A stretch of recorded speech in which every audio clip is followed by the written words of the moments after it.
Olá! O Status está num local cheio de arte. Estamos na Galeria Municipal da Casa da Cultura, em Caxias do Sul. E vamos ter a honra de conversar com a professora, artista plástica e pesquisadora e um ícone da nossa cultura.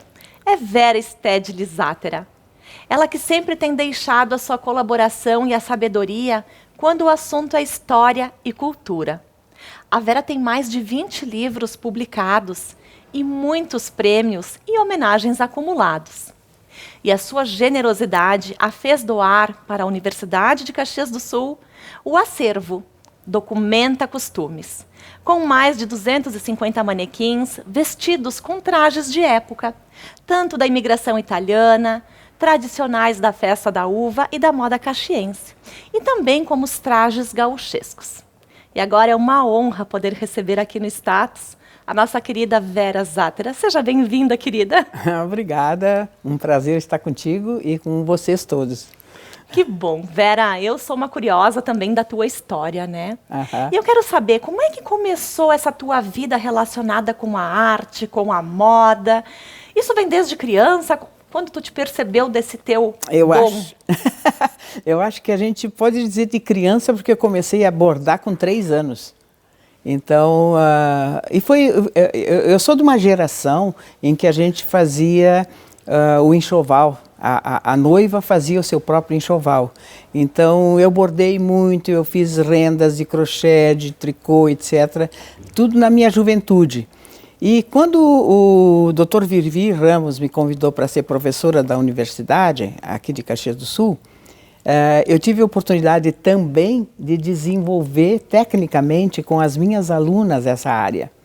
Então foi assim, foi uma paixão que foi se desenvolvendo cada vez maior, porque nesse momento que eu era professora, eu fui a campo investigar os artesãos que faziam as técnicas, tanto da questão de fibras naturais quanto das fibras vegetais, né? E foi uma consequência, fui andando até que eu comecei a ser procurada para participar de galerias de arte de Porto Alegre, depois do Rio de Janeiro, depois no estrangeiro, e a vida continuou dessa forma. E claro que é vamos dizer assim, é um filão de conhecimento que me agrada muito, né? Porque tem que gostar também da área, né? Com certeza. É isso. Eu fico ouvindo ela fala numa simplicidade, assim, a grandeza da sabedoria dessa mulher não tem fim, né? Não, mas é que não adianta tu ser muito acadêmica se tu não alcança a outra pessoa. É verdade. Eu acho que ser acadêmico é para filósofo. não para... mas é verdadeiro isso. O treino de ser professor na universidade por 50 anos... Deu essa, vamos dizer assim, essa maneira de lidar com o público de uma forma mais simples, né? Mais direta, mais sem, entre aspas, frescura. É verdade, é assim que a gente gosta, né? Na base, assim, simples. Tu atinge mais pessoas. É verdade. Vera, e para quem está nos assistindo, que gosta da moda, gosta do estilo, toda essa história sempre esteve relacionada com o comportamento das pessoas, não é verdade? O comportamento e o viver, eu diria, porque no momento que tu tens um cesto de taquara sendo executado, é uma necessidade, vai preencher uma necessidade familiar ou humana daquela pessoa, né? Então eu acho que tem as duas coisas, né? Nesse sentido que tu falas. Sim, além do comportamento, a pessoa busca uma identidade relacionada, como Sim, tu disseste. Também. E ela começa, de certa forma, a se especializar na sua técnica. Uhum. No momento que ela faz um cesto de trança de trigo, por exemplo, ela vai se tornando uma especialista no momento em que ela repete aquela maneira de fazer. E essa técnica... Só para a gente alongar, essa técnica vai ser a base da técnica que vai ser resolvida em galeria de arte. Uhum. Só que ela não é repetitiva. O artesão se especializa em repetir o seu trabalho e o artista pega aquela técnica e com a sua habilidade ele vai conseguir fazer uma outra coisa, um outro objetivo, que é a peça que vai à galeria. Entendi. Isso tudo quando tu falas desse processo todo do desenvolvimento, né, da criação, como é que tu incluiu o teu livro nessa história toda da tua vida? Esse atual? Esse atual. Esse atual é quase que a súmula dos outros todos, porque eu considero a moda um filão do arte têxtil. Eu considero o vestuário tradicional um veio, um percurso dentro da arte têxtil. A arte têxtil, na verdade, é o começo, é a fibra, é o saber fazer o trançado, o bordado. Quer dizer, o trançado tu constrói um objeto, o bordado tu estás embelezando um tecido, não é? Sim. E tu podes fazer o próprio tecido, que é a tecelagem. Então, no momento que tu tens um tecido, tu pode dar a finalidade que tu quiseres para ele. Ou tu fazes uma indumentária, um vestuário, ou tu simplesmente desenvolve ele para um objeto utilitário, ou tu vais para a galeria e mostra a tua qualidade de artista. Isso é muito lindo, olha só. E quando a Vera fala sobre tudo isso, eu lembro assim do livro dela, os 10 mil anos, né, da arte têxtil, que é esse último que ela está lançando, sobre a diferença do artista e do artesão. Vera... É isso que eu estava falando. O artesão é um especialista no seu objeto, vamos dizer assim, né? Ele repete muito o objeto de utilidade, né? É um objeto normalmente de utilidade, né? Ele é vendável, as outras pessoas vão usufruir, etc. e tal, mas ele é um objeto de utilidade e ele repete muitas vezes. Ele se torna um especialista. E o artista alavanca a partir desta técnica que o artesão tem, né? E até às vezes aproveita do próprio artesão para desenvolver a sua peça e desenvolve um outro objeto, que é o decorativo, aquele que vai para a parede, ou vai para uma instalação, como a gente está vendo aqui atrás, né? Então, essa é a distinção. Eu acho que existe distinção no objeto, mas não existe distinção na qualidade do fazer. Né? Tá? Eu digo assim, existe distinção no sentido do que eu pretendo fazer com aquela fibra, com aquele trabalho. Mas não existe distinção na qualidade da arte do fazer. Com certeza. Muito legal. Vera, eu tenho certeza que quem está nos assistindo quer acompanhar o que tem aqui nessa galeria de arte. Acho que elas iam gostar. Vamos dar uma voltinha e mostrar para o pessoal? Vamos. Vera, então nos comenta, onde é que começou a história dos 10 mil anos, então, da arte têxtil? O pessoal fica curioso. Na verdade, teve equipes de profissionais que encontraram essa sandália no Fort O'Rourke, em Oregon, nos Estados Unidos. E ela foi estimada em 10 mil anos. Mas é interessante porque se a gente pensar em humanidade, nós temos várias outras manifestações quase que idênticas em outros lugares, como essa aqui de 8 mil, essa aqui de 9 mil, essa aqui de 8 mil na Espanha, já aqui nos Estados Unidos, mas aqui também nos Estados Unidos, mas aqui já é Egito. E os egípcios, que a gente tanto comenta na questão histórica, o Antigo Egito, etc. e tal, na verdade nós temos que revisar a nossa história, porque o Egito, a partir dos 3 mil anos é que ele começa a sua presença, enquanto que há 10 mil anos nós tínhamos já manifestações anteriores. Claro que com um homem que já sabia elaborar a trama e já sabia fazer um objeto de utilidade, né? E depois, claro, vai vindo, nós temos inclusive a questão desse ótice que foi encontrado de 5 mil anos há pouco tempo atrás que ele foi encontrado e que era da Itália frente com a Áustria, né? E que ele também já tinha o calçado todo elaborado. Todo tramado e inclusive protegido na parte interna com tramas. Mas olha, o que se estranha na questão de estudo é que os ambientes não podem ser úmidos para preservação. Porque no momento que a umidade permanece no objeto, ele se destrói. Se decompõe, né? Ele se decompõe. Então, é isso que fica, vamos dizer assim, se torna magnífica esse achado, porque ele está perfeito. Nossa, ele está perfeito. A qualidade do produto, né? Vamos dizer. Além da qualidade da trama, ele teve qualidade meteorológica, vamos dizer assim. É verdade. Vamos para o próximo passo, então. Tá, ok. Aí, então, num segundo momento, nós temos já comprovações, não é? De que o indígena, aqui no caso brasileiro já, que ele amarrava toda a sua arte plumária através de cipós ou então de hastes tramadas, de tal forma que pudesse prendê-las a um cocar, etc. e tal. Na vestimenta. Na sua vestimenta, vamos dizer assim. É bem interessante no aspecto de que eles se enfeitavam bastante, né? E que essa elaboração era feita por ele mesmo. É um segundo momento.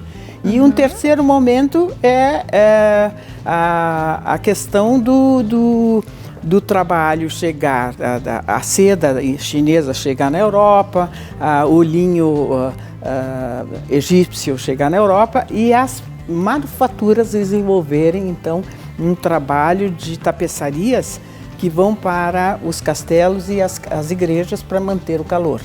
Aquecer os ambientes. Aquecer os ambientes, essa é a função. Essas manufaturas, nós temos alguns elementos aqui nessa galeria, se vocês quiserem observar.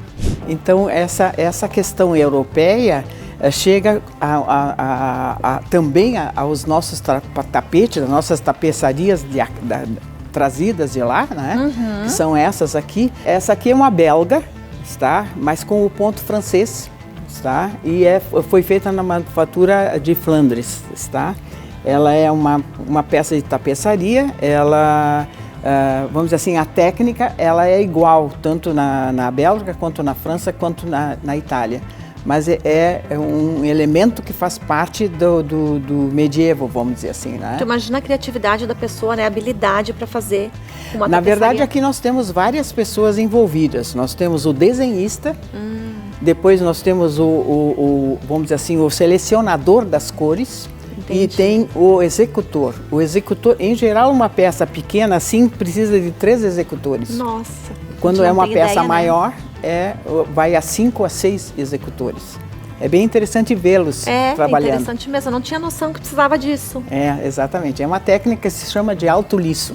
Então, a partir da metade do século XX, existe um diretor da manufatura de Gobelin, que é a mais conhecida, que desenvolve peças exclusivas, não mais repetitivas. Nesse momento é que se troca o termo de arte têxtil para essas peças para fiber art, que é a arte da fibra, não é? Está? E isto aqui é um momento artístico, vamos dizer assim, de peça única. Premiada. Essa aqui casualmente é. Além de única, premiada. Essa foi premiada na Alemanha. Linda. Mas o que eu queria comentar é esse pulo que se faz de uma obra que é utilitária, que ela agasalha o calor, que ela segura o calor nos ambientes, para uma outra obra, uma outra filosofia, que ela é apenas de ornamental, vamos dizer decoração, assim, né? Como decoração, se diz, ornamental. Só que, claro, como peça única, ela se torna de um artista, né? Ela é projetada para ser única, né? Que chique, que linda.